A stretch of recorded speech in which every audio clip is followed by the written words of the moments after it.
Maupaying aga ay matanen. Inangadlaw nagsasinurog kita han Pentecost Sunday. Nga ninaliwat ngadlaw amo iton birthday hito natin singbahan. Sanglit na kapulaak.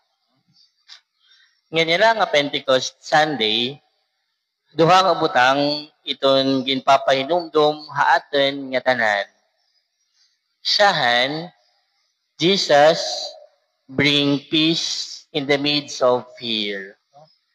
Jesus nagdadarahin kalinaw, habot nga hiton kahadlok.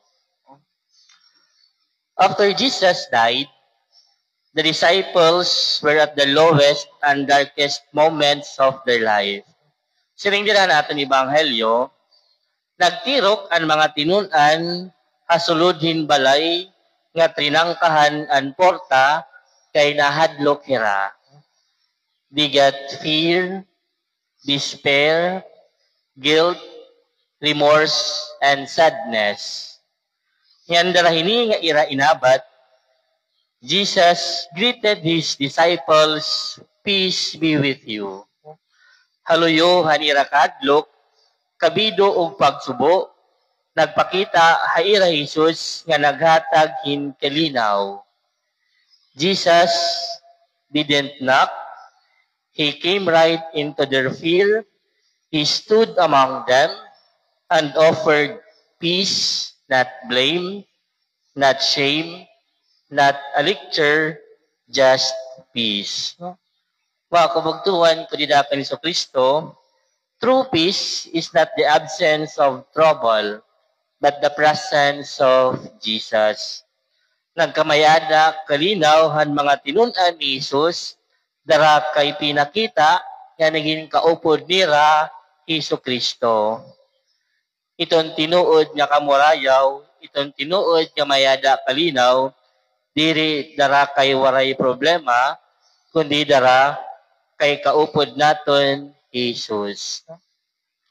Jesus never promised us a life without pain or problems. Paray naman sining Jesus nga, kung sumunod kita iya, magiging masayunay iton nga tanan. Lugod, nagsiring hiya aton nga, pag-expect kitahin mga kakurian, life will be hard. There will be sickness, loss, failure, and times when feel is scattered and alone. Pero itong maupay nga sumat sa atin nga tanan, Jesus magdadarahin kalinaw, habot nga hiton aton kahadlok ngan kakurian. We are not alone in our struggle. Nangangahulugan ini, nga mayada kamurayaw, dili tungod kay waray problema, kundi kay kaupod naton iton Dios.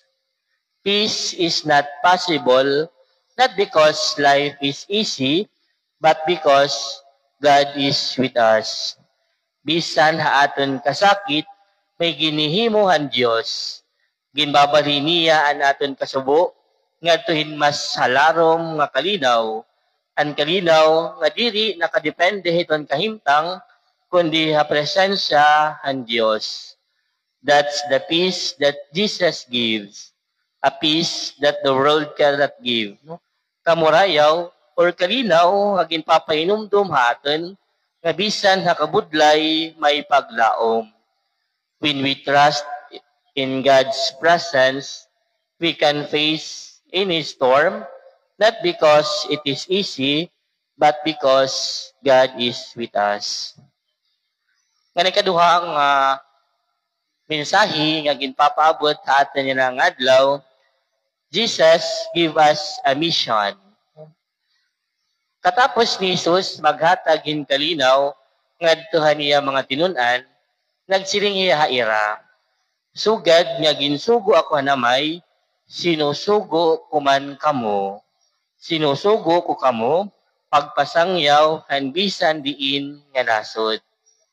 Mga kabugtuhan kanidakan ni Kristo, yan ang adlaw, Jesus is also encourage us to proclaim the gospel. we Christians are called to evangelize. There are few people who preach, but the people whom they will preach the gospel are many. There are still many people who are yearning to hear the words of Jesus, pero diri pahira nakakabati, kay kulang ito nagpapasangyaw hiton pulong hiton Dios. And this is the challenge to all of us to share in the ministry of Jesus by way of evangelizing or preaching. Ito ni bahaton niya na magre-renew or magko-commissioning hiton commentator, lector, ngan psalmist. You are given a specific mission. Sana, ito naton pagpasangyaw, dili lang natugtog din iton sulod iton singbahan. We must go beyond.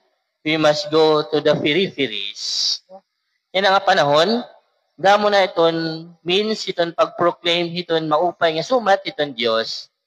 Dili na naton kinahanglan makipag face to face para pagpasangyaw iton pulong sa Dios.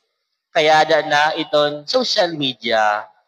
We could now preach using internet via our computer and cell phones. No? Mga kabugtuan, social media is not only for entertaining purposes. There are other noble ways of using it. Pwede kita maging online messenger of God. Pag-post kita anything na related ngadto kanisus, post anything about our faith, post anything that could bring someone closer to God. Ngayon kung magbubuhat kita ini, usa na kita na sumurunod ni Kristo, diri lahapulong pati pa habuhat. Pero kita aluwat naton that we live what we preach or we live what we post in our social media accounts.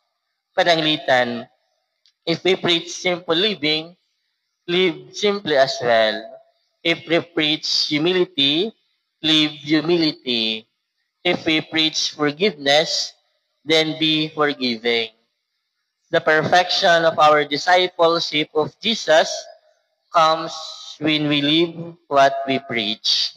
Mga kabugtuhan ko dida kaniso Kristo, yan ang Pentecost Sunday, ginpadarahan ng Espiritu Santo, siyahan para maghatagin kalinaw, haatan nga tanan, kanang kaduha, ginsusugo luwat kita para hipagbisyon.